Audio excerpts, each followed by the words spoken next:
thoughts and first impressions and everything in between. So, hi there, YouTube community. How you guys doing? I know I don't normally make videos for you guys, but at least specifically talking to you guys, like all the videos.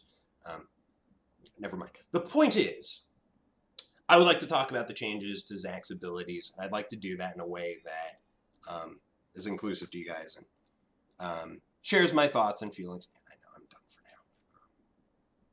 All right, let's close this. So, we're going to go over the abilities that they changed. So, Zach's Stretching Strike now works in a very... The new Stretching Strike I love. When I was at Riot Studios and I got a chance to see it firsthand, I thought it was amazing. I thought it was tons of fun. So the way Stretching Strike works now, you throw a skill shot. It works sort of like Mundo's Cleaver in that it's a skinny skill shot with a long reach. If it lands on anything, then your next auto attack gets an extension in range. And the next thing you hit, if it's a different target than the one you initially threw your Q on, slams them two together and deals double damage. If it's the same target, it deals double damage but no slamming. The slamming together is a 1 second knockup, which makes it really easy for your Elastic Slingshot afterwards. It was one of the things I noticed when I was playing at Riot Studios. I would throw the Q out there, I'd auto attack, or I'd throw a Q out there. If it hit the champion, I would auto attack a minion, slam them together, and E on top of them. If it didn't hit the champion, if it hit another minion, I would walk up to them and hit them with the other fist, slam them together, E. It made combos with Zach so easy, so fun. The synergy on the Q and out is awesome, and the sound effects are cool. So let me actually show you how it works. So, throw the skill shot. The auto attack range gets extended. You also notice that that sound too doink's awesome. So you notice that there's a tether to it. So if the enemy champion gets too far away, your hand releases. Cool things you can do with this.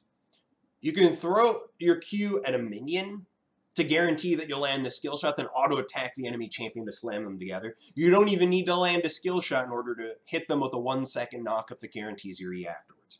Awesome. Sejuani's pure cancer now. I did look at what she is, but I need to experience it firsthand. When I played at Riot Studios, it was Zach and Sejuani was interesting, whatever. Point is, I'm getting off topic here. So, Zach's ultimate. So, the way it worked at Riot Studios, which is different than the release here, was that the ultimate, when it was at Riot, could be interrupted, but it also had a grounding effect, meaning that any champion inside of it would be grounded until you used it. But easy to interrupt, so I said it was bad. They changed it. I'm not sure this is better, but we'll find out. So the way it works now, you charge, your ultimate is now a charging ability. If you end the charge early, it's like one bounce of your ultimate. So if you're only going to use it as a quick R, it's much worse than the current ultimate today. Because in the end, you will only get one bounce, you will get no movement speed. That's it. If you manage to charge it for a second, when you release it, you will fly, or when you next click on your R, you will fly to a nearby location. It's not very long. You see the ring. It's very small. You'll fly to a new location, bringing every enemy along with you. You can actually see the video. You bring enemies along with you.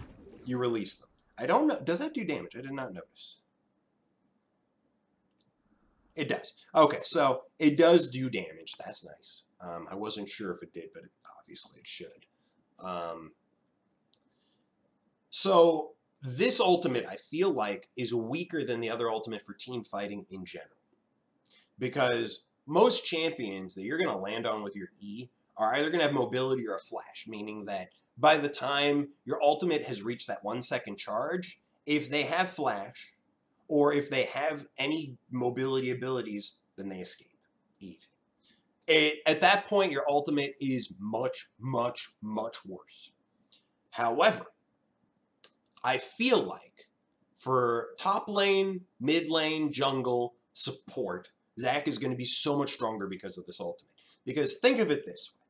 If you're in top lane, you'll know, that's the thing though. Since it doesn't ground, I'm not even sure it'll be better in top lane because in the end, if they have flash, they'll flash it. you can't actually prevent them from flashing that because it takes a second to fully charge. Your E is a 1 second knockup, but by the time you start your R, they will have already expended a portion of the knockup. So I don't know if it is better because any champion with mobility, any champion with flash will get away 100% of the time. And that was like one of the frustrating things for me in general is that when you use your elastic slingshot now, you land your E. You have very little time to position yourself so that your ultimate will knock them towards your team. Very little time, which is why it's important to land behind them. Otherwise, if they flash, you've just ulted them the wrong way. This is going to be a problem because it's impossible for Zac with his current kit to force enemies to stay in his circle if they have any way of getting out of it.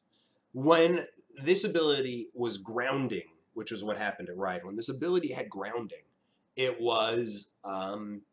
at least it was possible to force champions that otherwise would get out not to get out. But it doesn't work that way.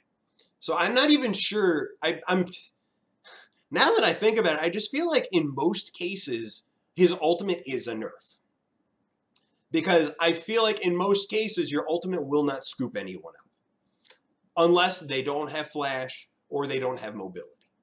So if like there's an Ezreal on the enemy team, good luck. You're never scooping him up. It's never happening. If they have a Kog'Maw, maybe you can get a scoop on him. But that's only if he doesn't have flash.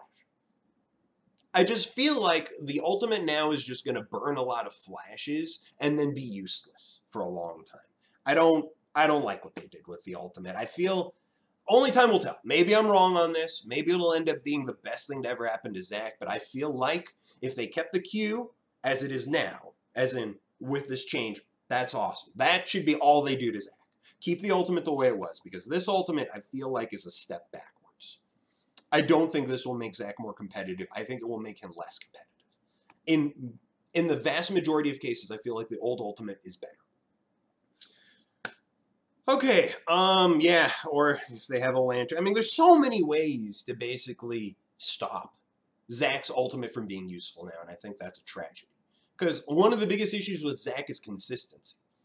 One of the biggest issues with Zac is when you E in, it's so easy to interrupt his elastic slingshot. So easy to jump out of the ring that gives you all this warning. It's easy. Obviously, I'm saying this from the perspective of a diamond level player, where in this ELO, I say it's easy because I see it happen all the time. In lower ELOs, maybe that's not the case.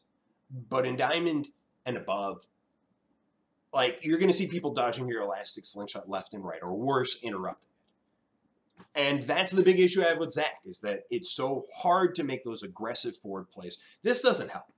The change to his ultimate does not help. The Q change makes it so that he can actually have a tangible impact without needing to E in. That's awesome. Because if you land that Q, you auto-attack a minion nearby you. You slam two people together. You just might have made a pick in a team fight without using your E. That's so good. What they did to the Q is awesome, and I can see such great potential for it, but what they did with the ultimate is a step backwards. Whether the Q change will be enough to negate the ult change, I don't know. Time will tell, and maybe I will eat my words as I find out that Zac's ultimate change is actually the best thing ever. I doubt it, though. I doubt it. All right, so that's it for my thoughts on the Zac changes. I also think I would like to talk about the new items at some point. I might just do a video on that at a later point, but for now, GG guys. Hopefully this video is informative, and hopefully we all come to enjoy and love the newly upgraded Zac. All right, that's the end of the YouTube video.